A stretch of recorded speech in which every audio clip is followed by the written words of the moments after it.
ராஜோவாச்ச தர்மம் பிரவிஷ் தர்மஜ்ஞ தர்மோசி விருஷரூபத்ருக் யத தர்ம கிருதஸ்தானம் சூச்சகஸ்யாபி தத்பவேத். அரசர் கூறினார், தர்மமறிந்த நீங்கள் ஓர் எருதின் வடிவத்தை தாங்கியிருக்கிறீர்கள்.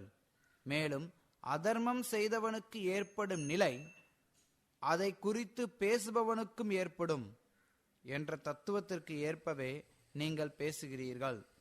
நீங்கள் தர்மதேவனை அன்றி வேறு யாருமில்லை. இங்க தர்மம் அல்லது தர்மதேவன் ஒரு எருதின் வடிவையும், பூமி தாய் ஒரு பசுவின் வடிவையும் ஏற்று இருக்கிற தருணத்துல கலிபுருஷன் அவங்கள தொந்தரவு பண்ணிட்டு இருக்கார். அதை பார்த்து கலிபுருஷனை நிறுத்திவிட்டு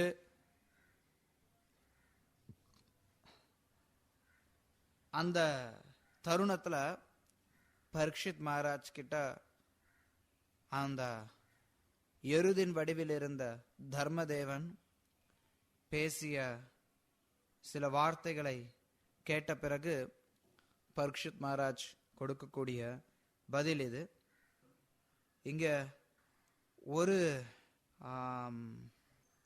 நம்ம பேசக்கூடிய, அதாவது இங்க பொருளுரையில மொழிபெயர்ப்புல இருக்கக்கூடிய தகவல்ல இருந்து கொஞ்சம் விலகின ஒரு தகவல் என்ன அப்படின்னா, எப்படியோ சில காரணத்தினால தமிழ் கலாச்சாரத்துல இந்த, அதாவது தமிழ் கலாச்சாரத்துல இருந்து வந்ததான்னு சொல்ல முடியாது, ஒருவேளை மேற்கத்திய கலாச்சாரத்துல இருந்து வந்திருக்கலாம். இந்த தர்ம தேவதை அப்படிங்கிற ஒரு கருத்து நீங்க இந்த மேற்கத்திய கலாச்சாரத்துல நீதிமன்றத்துல பாத்தீங்கன்னா தர்ம தேவதைன்னு சொல்லிட்டு கண்ணை கட்டி வச்சுட்டு ஒரு பெண்ணை நிறுத்தி வச்சிருப்பாங்க தராசோட. ஒருவேளை அதுல இருந்து இந்த தர்ம தேவதை அப்படிங்கிற கருத்து வந்திருக்கலாம்.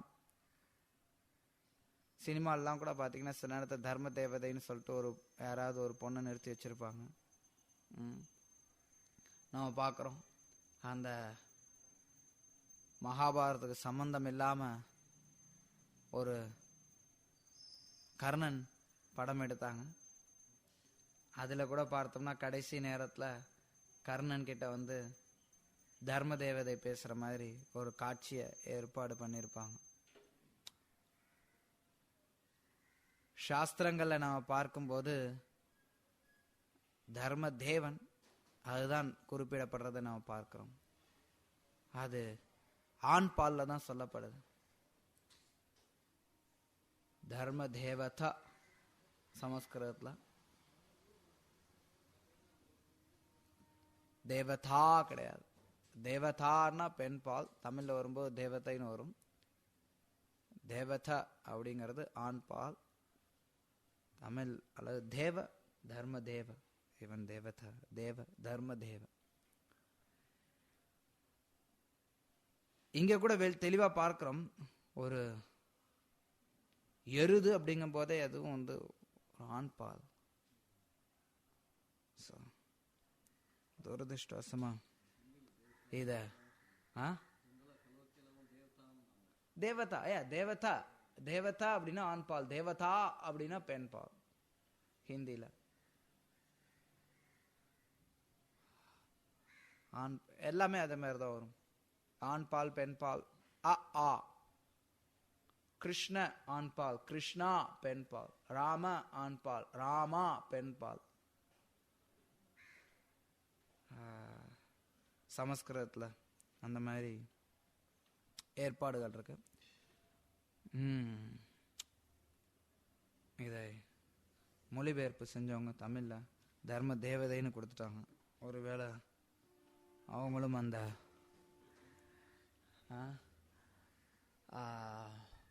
நீதிமன்றத்தில் பார்க்கக்கூடிய தர்ம தேவதையோடைய கருத்துல அதனால அதனுடைய தாக்கத்திற்கு உட்பட்டவராக இருக்கலாம். எப்படி பார்த்தாலும் தர்மதேவன் ஆண்பால், தர்மத்திற்கு அதிபதியாக இருக்கக்கூடியவர். அவர் இங்க பரீட்சித் மகாராஜ் கிட்ட சில விஷயங்களை பற்றி பேசுறார். அந்த விஷயங்களை அவர் கேட்டறியவே உடனே பரீட்சித் மகாராஜாரால புரிஞ்சு கொள்ள முடிஞ்சது. என்னன்னா, இத்தகைய ஞானம் பொருந்திய பேச்சுகள் சாதாரண மனிதரால கூட பேச முடியாது. ஒரு எருது எப்படி இத்தகைய அறிவார்ந்த விஷயங்களை பேச முடியும்? சாதாரண ஒரு மனுஷனால கூட இவ்வளவு புத்தி கூர்மையோட பேச முடியாது. இதற்கு முன்னாடி இருந்த எருதனுடைய வாக்கியங்களை நம்ம பார்த்தோம்னா,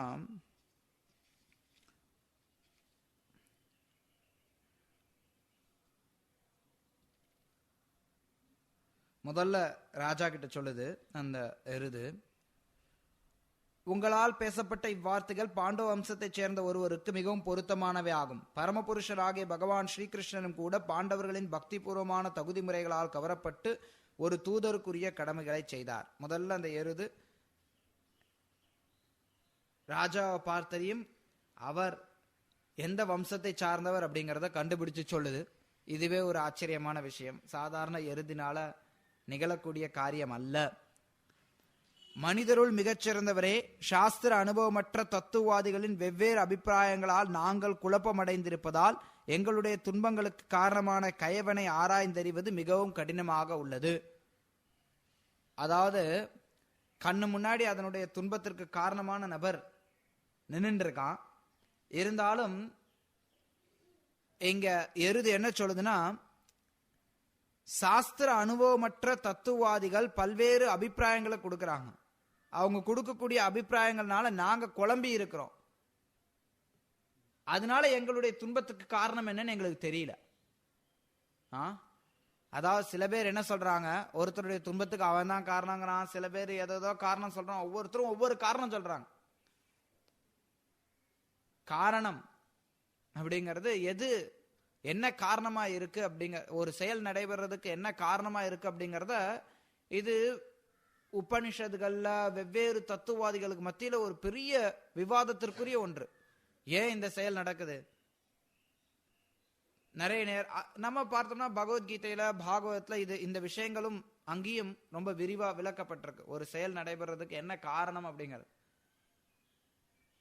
ஒரு செயலுக்கு நிமித்த காரணம், உபாதான காரணம், இப்படிதான் வகையெல்லாம் கொடுக்கப்பட்டு நிறைய விளக்கங்கள் இருக்கிறத நம்ம பார்க்கிறோம்.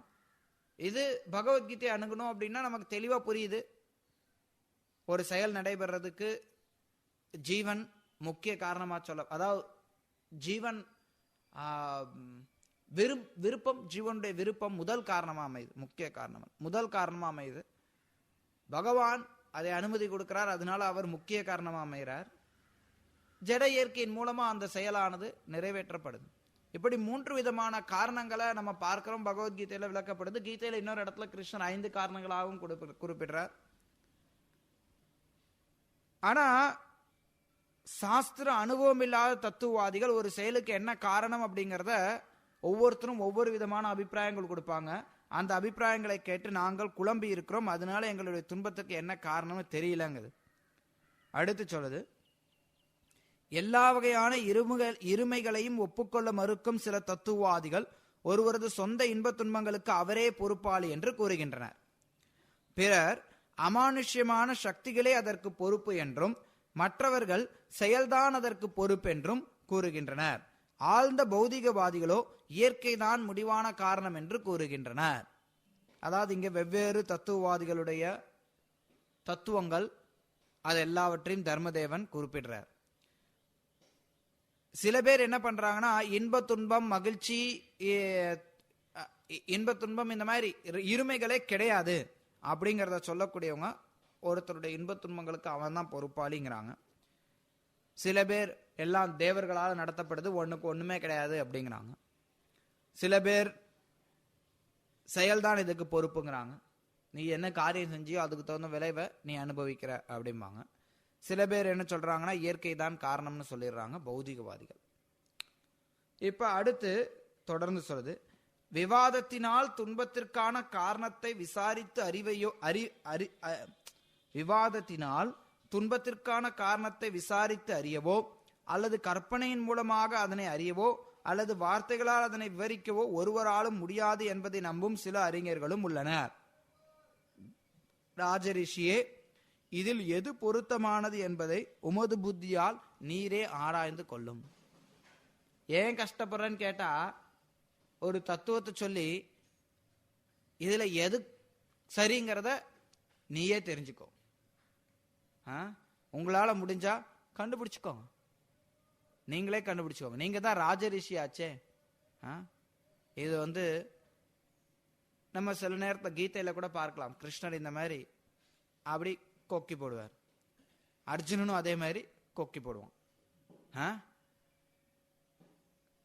எல்லா குலத்தெல்லாம் நாசமடைய செய்றியே அப்படின்னு சொல்லி நாசம் பண்ண சொல்றீங்களே அப்படின்னு சொல்லி கிருஷ்ணர்கிட்ட கேட்கும்போது அர்ஜுனன் சொல்லுவான், வார்ஷ்ணேய, விஷ்ணு குலத்தை சேர்ந்தவரே, இது மாதிரி நீங்க பண்ணுவீங்களா? உங்க குலத்துக்குனா இந்த மாதிரி பண்ணுவீங்களா? அதே மாதிரி கிருஷ்ணரும் அர்ஜுனனை பத்தி சொல்லும்போது, பார்த்தா, அதாவது என்னோட பிரித்தாவோட பையனே, என்னோட உறவுல இருக்கிறவனே, நீ இப்படி செய்யலாமா அப்படிங்கறத, அதாவது அவங்களுடைய பெயர்கள்லயே வெவ்வேறு விதத்துல போட்டு சொல்றது. எங்கே தர்மதேவன் முன்னாடி பார்த்தோம், இவரை ஒரு ராஜரிஷின்னு சொல்லுது. நீங்க ஒரு ராஜரிஷி, அப்படி அதனால உங்களுக்கே தெரிஞ்சிருக்கணும் நான் ஏன் துன்பப்படுறேன்னு. நீங்க ஒரு ரிஷி, சாதாரண ராஜா கிடையாது, நீங்க ராஜ ரிஷி. அதனால நீங்களே எங்களுடைய துன்பத்துக்கு என்ன காரணம், இது மாதிரி நிறைய பேர் நிறைய விஷயம் சொல்றாங்க, அதுல எது சரி நீங்களே முடிவு பண்ணுங்கன்னு சொல்லி ராஜா கிட்டே திருப்பி விடுது. அத்தகைய அறிவார்ந்த ஒரு வார்த்தையை கேட்டதையும் ராஜாவால புரிந்து கொள்ள முடியுது, இந்த எருது சாதாரண ஒரு எருது அல்ல. அதனாலதான் ராஜா இங்க சொல்றார், தர்மத்தை அறிந்த நீங்கள் ஒரு எருதுவோட வடிவத்துல இருக்கிறீங்க. எருதுவோட வடிவத்தை சும்மா ஒரு பேருக்காக எடுத்திருக்கிறீங்க. அத நீங்க எப்படி பேசுறீங்கன்னா, அதர்மம் செய்தவனுக்கு ஏற்படும் நிலையும் சரி, அதை குறித்து பேசுபவனுக்கு ஏற்படும் நிலையும் சரி, அந்த ரெண்டு பேருக்கும் ஒரே மாதிரியான நிலை ஏற்படுது அப்படிங்கிற தத்துவத்தை நீங்க பேசுறீங்க. அதனால நீங்க தர்ம தேவன் அப்படிங்கிறார். இது என்ன ஒரு தத்துவம்? அதர்மம் செய்தவனுக்கு என்ன நிலை? அதர்மம் செய்தவன் நரகத்துக்கு போறான்.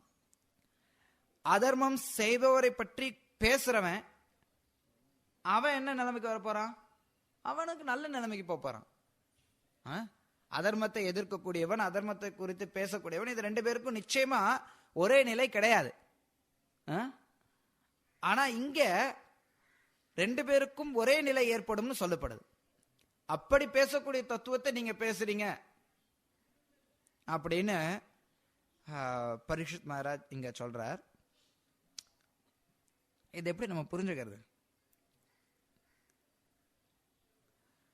அதர்மம் செய்தவனுக்கு ஏற்படும் நிலை அதை குறித்து பேசுபவனுக்கும் ஏற்படும். வித்தியாசமா இருக்க.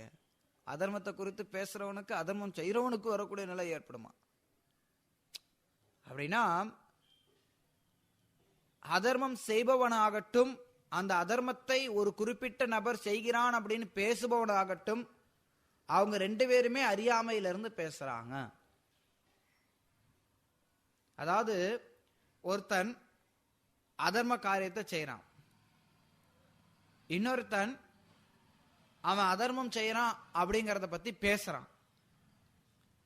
ஒரு விதத்துல பார்த்தோம்னா ரெண்டு பேருமே அறியாமையில தான் இருக்கிறாங்க. ஏன்னா அந்த நபரால, அந்த குறிப்பிட்ட நபர்னால அதர்மம் செய்யப்படுறது கிடையாது. ஏன்னா தர்மம் ஆகட்டும் அதர்மம் ஆகட்டும் அந்த ஒரு குறிப்பிட்ட நபர்னால மட்டும் செய்து விட முடியாது. பகவானுடைய கை அங்க இருக்கு. அதனால பகவானுடைய அனுமதி அந்த இடத்துல இருக்கு அப்படிங்கறத உணராதவன் அவனும் அறியாமையில் இருக்கிறவனாக தான் கருதப்படுறான். இங்க பாவ புண்ணியத்தினுடைய தளத்திற்கு மேல ஒரு படி போய் இங்க இருக்கக்கூடிய கண்ணோட்டம் இருக்கு. நம்ம சாதாரண கண்ணோட்டத்துல இருந்து பார்த்தோம் அப்படின்னா நிச்சயமா அதர்மம் செய்யக்கூடியவன் வேற, அதர்மத்தை தட்டி கேட்கக்கூடியவன் வேற, அதுல எந்த சந்தேகமும் கிடையாது. ஆனா அதுக்கு மேல ஒரு படி போகும்போது ஒரு மனிதன் அதர்மத்தையும் தர்மத்தையும் ரெண்டையும் வேறுபடுத்தி பார்க்கிறான். இவன் செய்யறது சரி, இவன் செய்யறது தவறு, இவன் செய்யறான் இவன் செய்யறான் அப்படின்னு சொல்லி ஒரு குறிப்பிட்ட நபரை கர்த்தாவாக பார்க்கிறான்னா அவன் பக்குவம் இல்லாதவன் அறியப்படுறான். சோ அவங்க ரெண்டு பேருமே என்ன கதி? ரெண்டு பேருமே சம்சார சாகரத்துல தான் சுத்த போறான். அதத்தான் இங்க சொல்ற. ரெண்டு பேருக்கும் ஒரே மாதிரியான நிலைதான் ஏற்படும். என்ன நிலை? ரெண்டு பேரும் சம்சார சாகரத்துல சுத்த போறான். அவன் மேல இருக்கட்டும் கீழே இருக்கட்டும்பா, சொர்க்கத்துல இருக்கட்டும் நரகத்துல இருக்கட்டும், ரெண்டு ஒண்ணுதான். இதுதான் ஒரு பக்தனுடைய நிலை. ஸ்ரீல பிரபுபாதர் தான் எழுதுறார், எந்த ஒரு செயலுக்கும் பக்தன் அவன் நேரடி எந்த ஒரு செயலுக்கும் ஒரு குறிப்பிட்ட நபர் பொறுப்பாளி அல்ல அப்படிங்கறத ஒரு பக்தன் புரிந்து இருக்கிறான். ஒருத்தருடைய இன்ப துன்பங்களுக்கு பகவானே பொறுப்பாளி ஆகிறார். இறுதியில ஒரு குறிப்பிட்ட நபர் கர்த்தாவாக இருந்து செயல்படுறான், அந்த நபர்னாலதான் இந்த மாதிரி நடக்குது அப்படின்னு நினைக்கிறோம்னா அது அறியாமையின் காரணத்தினால நடைபெறுது. நாம பார்க்கிறோம், மகாபாரத யுத்தத்துல பல காரணங்கள் சொல்லுவாங்க. நிறைய நேரங்கள்ல நிறைய சூழ்நிலைகள்ல பார்க்கும்போது நிறைய பேர் நிறைய காரணம் சொல்லுவாங்க. இந்த யுத்தம் இதனாலதான் நடந்துச்சு. பொதுவா சொல்லுவோம், மகாபாரத யுத்தம் நடக்குதுன்னா அந்த யுத்தத்திற்கு காரணம் துரியோதனனுடைய வஞ்சகம் அல்லது துரியோதனனுடைய பொறாமை, அவனுடைய விட்டு கொடுக்க முடியாத மனப்பான்மை அப்படின்னு சொல்லலாம். இன்னொரு பக்கம் பார்த்தோம்னா திரௌபதியை அவங்க அவமானப்படுத்தினதுதான் காரணம். இன்னொரு பக்கம் பார்த்தோம்னா திரௌபதியே காரணம்னு கூட சொல்லலாம்.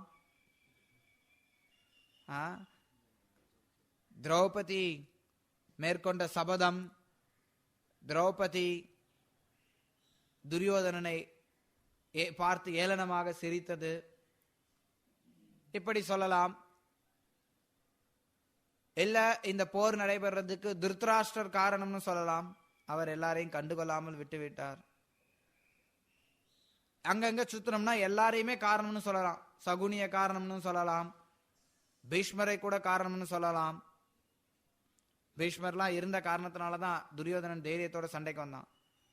பீஷ்மர் அந்த தருணத்துல எதிர்த்து நின்று இல்லப்பா நீ செய்யக்கூடாது அப்படின்னு நின்று இருந்தாருன்னா துரியோதனுடைய மனம் மாறி இருக்கலாம். காந்தாரிய காரணம்னு சொல்லலாம், யுதிஷ்ட மகாராஜரை காரணம்னு சொல்லலாம், யாரை வேண்டுமானாலும் காரணம்னு சொல்லலாம். ஆனா இறுதியில பார்த்தோம் அப்படின்னா அந்த போருக்கு முழு காரணம் கிருஷ்ணர். அவர் விரும்பினார் அந்த போர் நடக்கணும் அப்படின்னு, அதனால அந்த போர் நிகழ்ந்தது. அவர் விரும்பினார் பூமியில இருக்கக்கூடிய எல்லா சத்திரியர்களையும் ஒன்னா கூட்டு வந்து எல்லாரையும் முடிக்கணும் அப்படிங்கிறது அவருடைய திட்டம். அவருடைய திட்டத்துல யாரு குறுக்கறினாலும் எப்படி இருந்தாலும் அது நிறைவேறித்தான் ஆகும். அதைத்தான் கிருஷ்ணர் கீதையிலையும் சொல்ற, ஹே அர்ஜுனா, நீ நினைக்கிற நீ சண்டை போட போறன்னு பாக்கியா, அங்க எல்லாரும் உள்ள போயிட்டு இருக்கிறாங்க என் வாயில. அர்ஜுனன் பார்த்து சொல்ற, ஆஹா எல்லாரும் உள்ள போறதை நான் பாக்குறேன். என்னோட தரப்புல இருக்கிறவங்களும் சரி எதிர் தரப்புல இருக்கவங்களும் சரி எல்லாரும் உள்ள போறாங்க, பல்லுக்கு நடுவுல மாட்டிக்கிட்டு நசுங்கிட்டு கஷ்டப்படுறாங்க. நான் பார்க்கிறேன் அந்த காட்சிய. பார்த்துட்டியா? சரி, ஒழுங்கா ஒரு கருவியா மட்டும் நீ செயல்படு. நீ கர்த்தான்னு நினைக்காத. நீ சண்டை போடுறதா, நீ கொன்னதா, உன்னுடைய பராக்கிரமத்தினால நீ வெற்றி அடைந்ததா எக்காரணம் கொண்டும் நீ நினைக்க கூடாது அப்படின்னு கிருஷ்ணர் கீதையிலே அறிவுறுத்துறார். அதே விஷயம் தான் இங்கேயும் பார்க்கிறோம். ஒருத்தன் அதர்மம் இழைக்கிறான் அப்படின்னா தர்மமாகட்டும் அதர்மமாகட்டும், சில பிரபுபாதிங்க எழுதுறார், சில நேரத்துல மக்கள் ஏதாவது நல்ல செயல்கள் செய்யும் போது அது கடவுளுடைய கருணை நினைச்சுக்கிறாங்க, கெட்ட செயல்கள் நடக்கும் போது அது கடவுளுடைய கருணையா இருக்க முடியாதுன்னு நினைச்சுக்கிறாங்க. அது தவறுன்னு சுட்டி காட்டுறார்.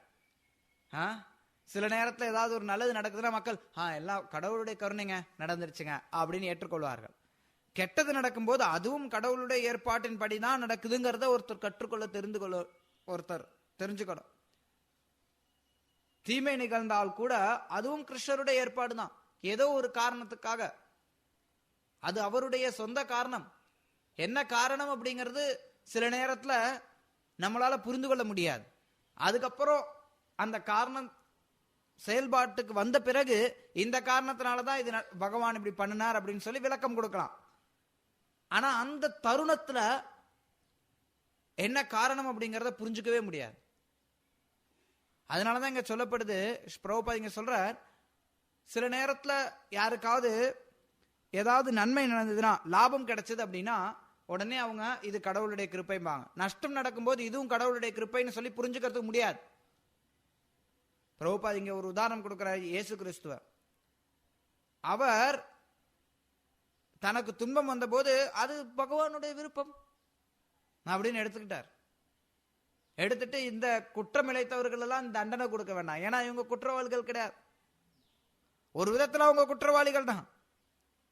ஆனா ஒரு படி மேல நின்று போய் பார்க்கும்போது அவர்கள் குற்றவாளிகள் அல்ல, ஏன்னா அவங்க வெறும் கருவிகள் தான். எல்லாமே பகவானுடைய ஏற்பாட்டுல நடைபெறுது. பகவானுடைய ஏற்பாட்டுல ஒரு செயல் நடைபெறும் பட்சத்துல அதை பார்க்கக்கூடிய அந்த கண்ணோட்டமுடையவன் மிகச் சிறந்தவனாக கருதப்படுகிறான். அந்த விஷயத்தை பார்க்கக்கூடிய கண்ணோட்டம் ஒருத்தனுக்கு இல்லை அப்படின்னா அப்ப அவன் பௌதிக பந்தத்திலேயே தான் சிக்குண்டு தவிக்கிறான். இதுதான் ஒரு பக்தனுக்குரிய லட்சணம். ஒரு பக்தனானவன் எந்த சூழ்நிலையில இருந்தாலும் அதை பகவானுடைய கருணையா எடுத்துக்கொள்றான். அவனுக்கு நல்லது நடந்தாலும் அது பகவானுடைய கருணையாக நினைத்துக் கொள்றான், கெட்டது நடந்தாலும் அது பகவானுடைய கருணையா நினைத்துக் கொள்றான். நாம் பார்க்கிறோம், எத்தனையோ பக்தர்களுடைய வரலாற்றுல இது நடந்திருக்கிறத. சில நேரத்துல விஷம் கொடுப்பாங்க, பகவானுடைய பிரசாதம் ஓகே. நம்ம பார்க்கிறோம், பிரகலாதருக்கு விஷம் கொடுத்தாங்க. விஷம் கொடுத்தாங்க, அந்த விஷத்தையும் அவர் பகவானுக்கு அர்ப்பணம் பண்ணிட்டு பகவானோட பிரசாதம் குடிக்கிறார். அவர் அது ஒண்ணும் பண்றது கிடையாது. பிரகலாதருக்கு இழைக்காத தீமையா அவருக்கு எவ்வளவோ தீங்குகள் இழைக்கப்பட்டது, எல்லாத்தையும் பகவானுடைய கருணையை அவர் எடுத்துக்கொண்டார். இத பொதுவா எல்லாராலையும் புரிஞ்சுக்கவே முடியாது. பாகவதத்துல ஒரு நிகழ்ச்சி இருக்கு, நான் சில நேரத்துல சொல்லி இருக்கிறேன் ஏற்கனவே. அதாவது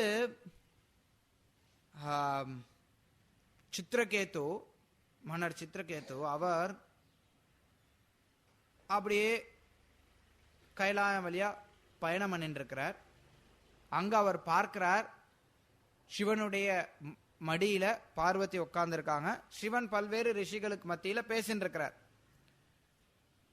அதாவது ஒரு பெரிய கூட்டத்திற்கு மத்தியில, ரிஷிகளுக்கு மத்தியில பேசுறப்ப மனைவியை தன்னுடைய தொடையில அமர வச்சிருக்கிறது அப்படிங்கிறது கொஞ்சம் சரியான படல அவருக்கு.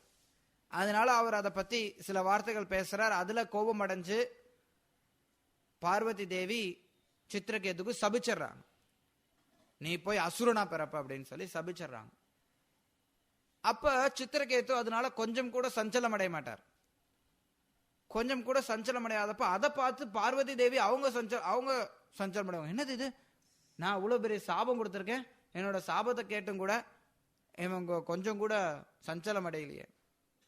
அப்ப அவங்க சிவபெருமான்கிட்ட கேட்பாங்க, என்னது இது, நான் சாபம் கொடுத்தேன், இருந்தாலும் இவர் கொஞ்சம் கூட சஞ்சலம் அடையாம இருக்கிறாரு சித்திரகேது. அப்ப அவர் சொல்ல, ஏன்னா சித்திரகேது பகவானுடைய பக்தன், சித்திரகேதுக்கு தெரிஞ்சிருக்கு எந்த உலகத்துல எப்படி இருந்தாலும் பகவானுடைய ஸ்மரணை தான் நம்மளை காப்பாற்றுமோ ஒழிய நம்ம இருக்கக்கூடிய ஸ்தானம் நம்மளை காப்பாற்ற போறது கிடையாதுன்னு அவருக்கு தெரிஞ்சிருக்கு. அவர் சொல்றார், நாராயண பரசர்வே ந குதஸ்சன பிப்யதி ஸ்வர்கோ பவர்கோ நரகோ சேதி அபிதுல்யார்த்த தர்ஷன. சிவபெருமான் சொல்றார் பிராபுரத்திட்ட, நாராயண பரசர்வே, யாருக்கு நாராயணர் தான் எல்லாம் அப்படின்னு இருக்கிறாங்களோ, ந குதஸ்ய ந பிப்யதி, அவங்க எதுக்கும் கவலைப்படுறது கிடையாது, எதுக்காகவும் ஏங்கிறது கிடையாது. ஸ்வர்கோ அப்பவர்கோ நரகோ சேதி, சொர்க்கத்துக்கு போனாலும் சரி, கீழே அப்பவர்கனா கீழே அத்தல வித்தல சுத்தல மகாத்தல ரசத்தல பார்த்தால அங்க போனாலும் சரி, இல்ல நரகத்துக்கே போனாலும் சரி, அப்பி துல்லிய ஆர்த்த தர்ஷனங்க, அவங்க எதுலையும் வருத்தப்படுறது கிடையாது. ஏன்னா அந்த பக்தன் தனக்கு ஏதாவது தீமை நிகழ்ந்தால் கூட அதை பகவானுடைய கருணையா எடுத்துக்கொள்றான். அந்த தருணத்துல அந்த சூழ்நிலையில என்னால எப்படி பகவானுக்கு கைங்கரியம் பண்ண முடியும் அப்படிங்கறத பத்தி தான் ஒரு பக்தன் யோசிக்கிறான ஒழிய அவன் எந்த வெளிப்புற விஷயங்கள்னால பாதிக்கப்படுறது கிடையாது. அப்ப இங்க என்ன வருதுன்னா, மிகப்பெரிய ஒரு தத்துவம் இங்க பேசப்படுது. சாதாரண சின்ன நிலையில இருந்து பேசப்படல, இது மிக மிக பெரிய நிலையில இருந்து இங்க பேசப்படுது. அந்த ஒரு தத்துவத்தை தான் இங்க தர்மராஜர் பேசுறார். பிரபுபாதர் தான் சுட்டி காட்டுறார்.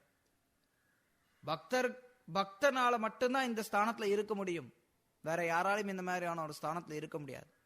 நன்மை நிகழ்ந்தாலும் சரி, தீமை நிகழ்ந்தாலும் சரி, இன்ப துன்பம் எதுவா இருந்தாலும் சரி, எல்லாமே பகவானுடைய கருணை அப்படிங்கறத ஏற்று செயல்படக்கூடிய தன்மை ஒரு பக்தனுக்கு தான் இருக்கும். ஏன்னா ஒரு பக்தன், பிரபுபாதர் அதை எழுதுறார், பக்தன் உண்மையில எதையுமே துன்பமா நினைக்கிறது கிடையாது. பக்தனுக்கு துன்பம் அப்படிங்கிறது கிடையாது. நம்ம நினைக்கிறோம் பாண்டவர்கள் கஷ்டப்பட்டாங்க, பிரகலாத் மகாராஜ் கஷ்டப்பட்டாரு, சித்திரகேத்து கஷ்டப்பட்டாரு அப்படின்னு. ஆனா உண்மையில அவங்க எதையுமே துன்பமா நினைக்கிறது கிடையாது.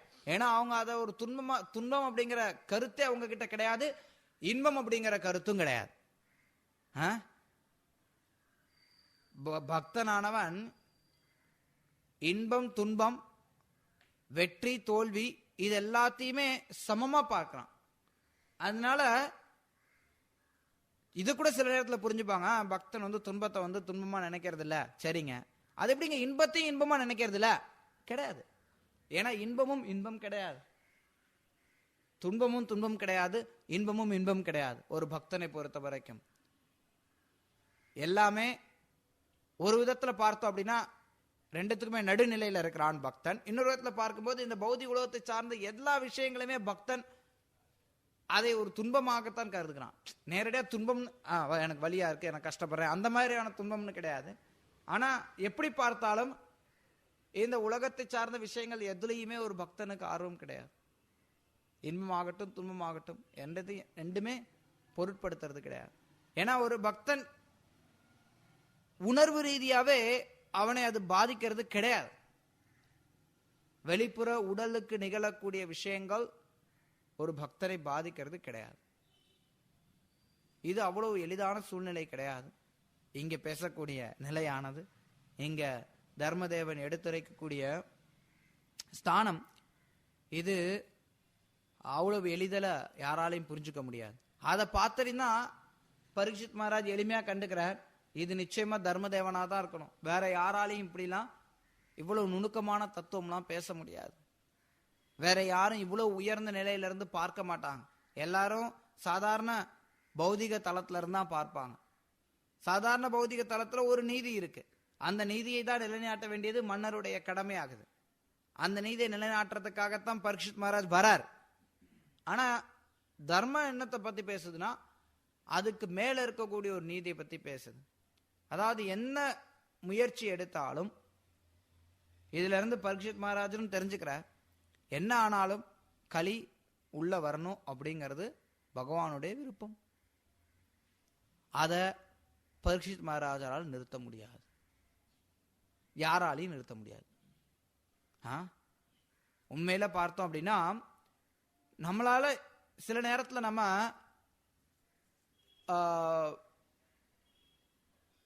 கலி எப்படி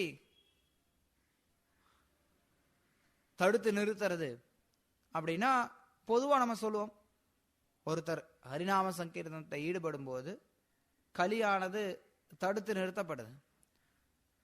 சில இடங்கள்ல தனிப்பட்ட ரீதியில நம்ம கலியினுடைய தாக்கத்தை அதுல இருந்து நம்மளை விடுவித்துக் கொள்ளலாம் அல்லது அதற்கு முயற்சி செய்யலாம்.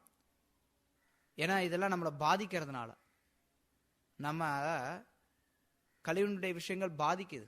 ஏன்னா நம்ம இன்னும் அந்த அளவுக்கு உயர்ந்த பக்தியில போகல. உயர்ந்த பக்தியில போயிட்டோம் அப்படின்னா கலியினுடைய பிரபாவம் கூட நம்மளை பாதிக்காது. களி நம்மளை சுற்றி எப்படி உல்லாசமா இருந்தா கூட நம்மளை அது பாதிக்காது.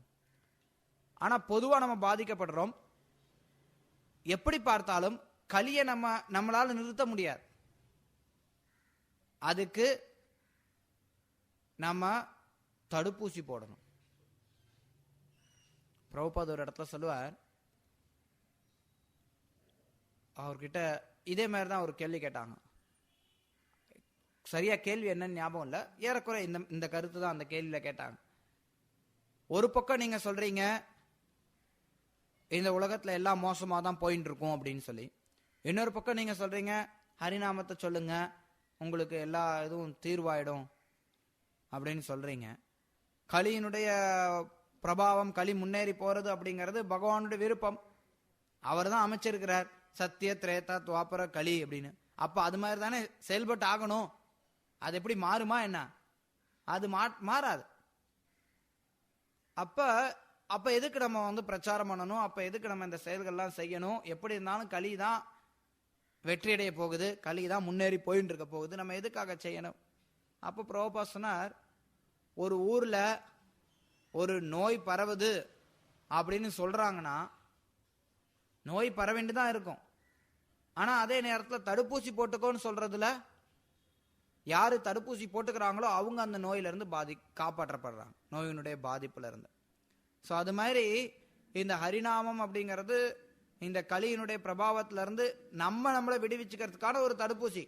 அது பிரபாவம் நம்மளை சுத்தி போயிட்டே தான் இருக்கும். ஆனா எவ்வளவு பேர் அந்த தடுப்பூசி எடுத்துக்கிறாங்களோ அவங்க அந்த பாதிப்புல இருந்து விடுபடலாம் அப்படின்னு சொல்லி சொன்னார். ஸோ அப்ப அதே விஷயம் தான் இங்க பிரபுபாத் மறுபடியும், ஒரு பக்தன் இதனால பாதிக்கப்படுறது கிடையாது. எந்த ஒரு தீமையினாலையும் பாதிக்கப்படாமல் ஒரு பக்தன் செயல்படுறான். அதனால அந்த ஸ்தானத்தை இங்க தர்மதேவன் எடுத்துரைக்கிறார். வேற யாராலையும் கூட இதை புரிஞ்சுக்க முடியாது அப்படிங்கிறதுனால ஈஸியா பரீட்சித் மகாராஜ் புரிஞ்சுக்கிட்டார்.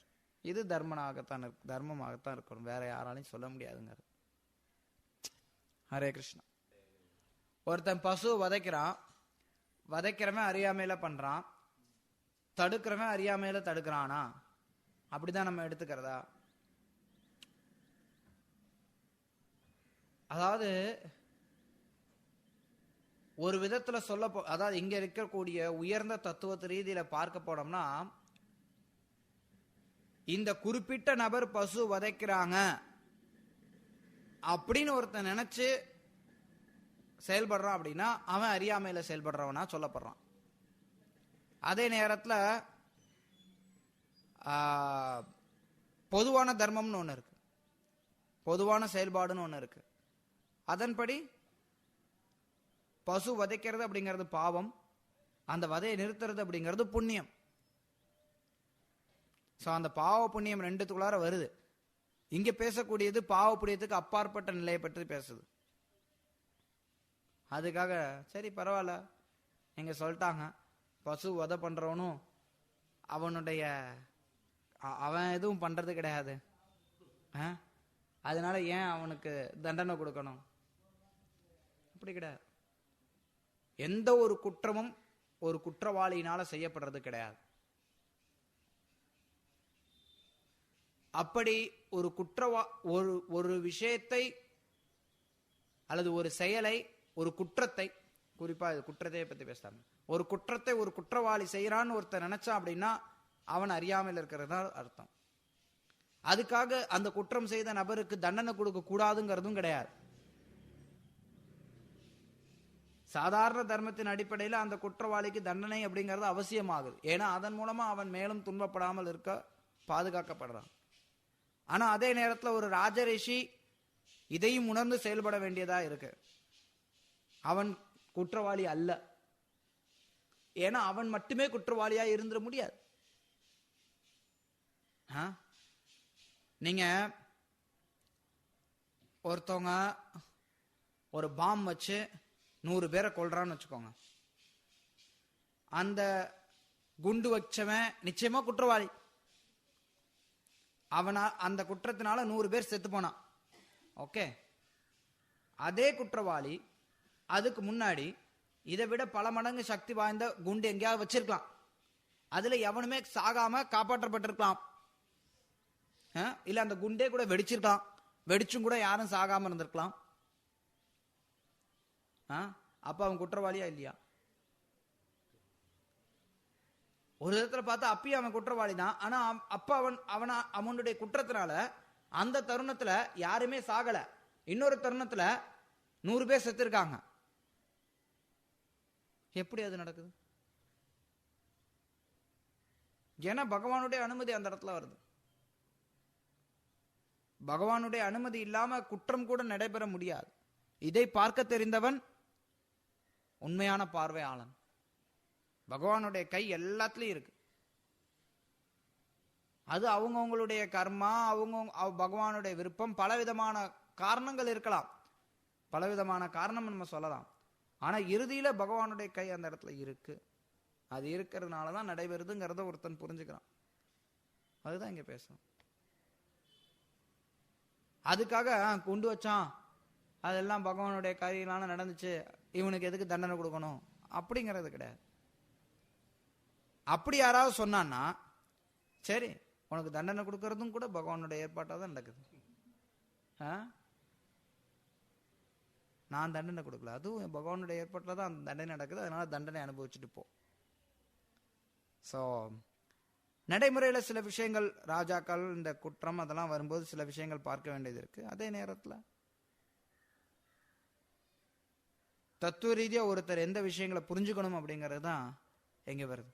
இது ரொம்ப உயர்ந்த தத்துவம் இங்க பேசப்படுது. அதை குறித்து பேசுபவனுக்கும், ஆமா, அதாவது அது பாவம், இது அதர்மம், அதர்மத்தை இவன் செய்யறான் அப்படிங்கறத பத்தி பேசுறான்னா அப்ப அவனும் அறியாமையில தான் பேசுறான். அதே தான் கருத்து. அது எந்த நிலையில இருந்து பேசுறாங்கிறத பொறுத்து இருக்கு. அதே தண்டனை அப்படிங்கறது அர்த்தம் கிடையாது. அவனுடைய நிலையும் பௌதிக வாழ்க்கைக்குள்ளாரதான் இருக்கிறான். அதுதான் இங்க சொல்லப்படுது. மேல் உலகமா இருந்தாலும் சரி, கீழே உலகமா இருந்தாலும் சரி, அவன் இந்த உலகத்துக்குள்ளாரதான் இருக்க போறான். அப்ப ரெண்டு பேருடைய நிலையும் ஒண்ணுதான், ஏற்றத்தாழ்வு தான் இருக்கு. அதுதான் இங்க சொல்லப்படுது. ஒருத்தன் எப்படி பார்த்தாலும் அந்த பந்தப்பட்ட வாழ்க்கைக்குள்ளாரதான் இருக்கிறான். அதர்மம் செய்யறவனாகட்டும், அதர்மம் செய்யப்படுதுங்கிறத பேசுறவனாகட்டும், ரெண்டு பேருமே பந்தப்பட்ட வாழ்க்கைக்குள்ளாரதான் இருக்கிறான். அதனால ரெண்டு பேருடைய நிலையும் ஒண்ணுதான். ரெண்டு பேரும் ஒரே நிலையத்தான் அடைய போறாங்க. இந்த பௌதிக உலகத்துக்குள்ளாரதான் இருக்க போறாங்க. இதுக்கு அப்பாற்பட்ட நிலையில பகவானுடைய கை எல்லா இடத்துலயும் இருக்கு அப்படிங்கறத ஒருத்தன் புரிஞ்சுக்கிறான் அப்படின்னா அப்ப அவன் தான் புத்திசாலி. அடுத்தடுத்த ஸ்லோகங்கள்ல இன்னும் தெளிவா வரும். பக்தர்கள் துன்பம் வரும்போது தன்னுடைய கர்மத்தினால் நடக்குது, அது இன்னொரு பார்வை. தத்தேனு கம்பா சுஷமேக்ஷமானோ புஞ்சேன ஏவாத்ம கிருத்தம் பாகம். ஸோ பக்தன் ஒரு துன்பம் நடக்கும்போது அது பகவானுடைய கருணையினால், பகவான் அது என்னுடைய கர்மாவினால் நடக்குது, பகவான் கருணையோட அதை குறைச்சிருக்கார் அப்படின்னு புரிஞ்சுக்கிறான். ஆக மொத்தம் அது எல்லாத்துலயும் அப்படியே அது பகவானுடைய, அதாவது என்னுடைய கர்மாவினால் நடந்தா கூட அதுவும் பகவானுடைய அனுமதியின் படிதான் நடக்குது. அதனால ரெண்டுத்துக்கும் நடுவில் முரண்பாடு எதுவும் கிடையாது. என்னுடைய கர்மா பிரகாரம் நான் கஷ்டப்படுறேன், ஆனா அதுவும் பகவானுடைய அனுமதியின் படிதான் நடக்குது. சோ எல்லாமே பகவானுடைய அனுமதியின் படிதான் நடக்குது. அதை புரிஞ்சுக்கிறதுல எந்த கஷ்டமும் கிடையாது. அதை பகவான் அனுமதிக்கிறார், அதை அவர் கருணையோட குறைச்சு தரார். அப்ப அதுவும் அவருடைய அனுமதி தான். குறைக்கிறது குறைக்காது அதுவும் அவருடைய சுதந்திரம் தான். எப்படி கொடுத்தாலும் அது அவருடைய அனுமதி இல்லாம நடக்காது, அவருடைய விருப்பம் இல்லாம நடக்காது. அவருடைய அனுமதி இல்லாம நடக்காது. விருப்பம் இல்லாமங்கிறதோட அவருடைய அனுமதி இல்லாம நடக்காது. சில விஷயங்கள் பகவான் ஸ்வயம் அவரே விரும்பலாம், சில விஷயங்கள் அவர் வேற அவர் நம்ம திருத்தறதுக்காக செயல்படுத்தலாம். எப்படி பார்த்தாலும் அவருடைய அனுமதி, அவருடைய கை எல்லாத்துலயும் இருக்கு. இல்லாம எந்த செயலும் நடைபெற முடியாது. அது கொஞ்சம் வித்தியாசமானது. அது கொஞ்சம், அதாவது துவாரகையில நடக்கக்கூடிய சம்பவங்கள் ஒருத்தரால, அதாவது துவாரகையில பின்னாடி நடந்த அசம்பாவித நிகழ்ச்சிகள், அது ஒருத்தரால பேசுறதுக்கு உரித்தானது கிடையாது. ஏன்னா அது முழுக்க முழுக்க பகவானுடைய நேரடி விருப்பத்துல நடக்குது. அதுதான் சில விஷயங்கள் சொன்னேன். சில விஷயங்கள் பகவானுடைய அனுமதியில நடக்குது, சில விஷயங்கள் அவருடைய நேரடி விருப்பத்தில் நடக்குது. துவாரகையில நடந்தது பகவானுடைய நேரடி விருப்பத்துல நடக்குது. இங்க கலியுகத்தினுடைய வரவு கூட பகவானுடைய நேரடி விருப்பம் தான். சில விஷயங்கள் பகவானுடைய ஏற்பாட்டுல, இந்த மொத்த பிரபஞ்சத்தினுடைய ஏற்பாட்டுல நடைபெறும். உண்மையில சொல்ல போனோம் அப்படின்னா இன்னைக்கு இருக்கிற அளவுல பெரிய அளவுல மீடியா அப்படிங்கிறது அவசியமும் இல்லை. நம்ம என்ன பண்றோம்? தெரிஞ்சுண்டு பெரும்பாலான விஷயத்தை தெரிஞ்சுண்டு ஒன்றும் பெருசா பிரயோஜனம் கிடையாது. நம்மளுடைய அன்றாட வாழ்க்கைக்கு எது அவசியமோ அதை மட்டும் நம்ம பார்த்தோம்னா போதும். நிறைய பேருக்கு எந்த ஒரு மாற்றத்தையும் ஏற்படுத்துறது கிடையாது. நம்மளுடைய இன்றைக்கு இருக்கக்கூடிய செய்திகள் எல்லாம். श्रीमद् भागवतम की जय, श्रील प्रभुपाद की जय.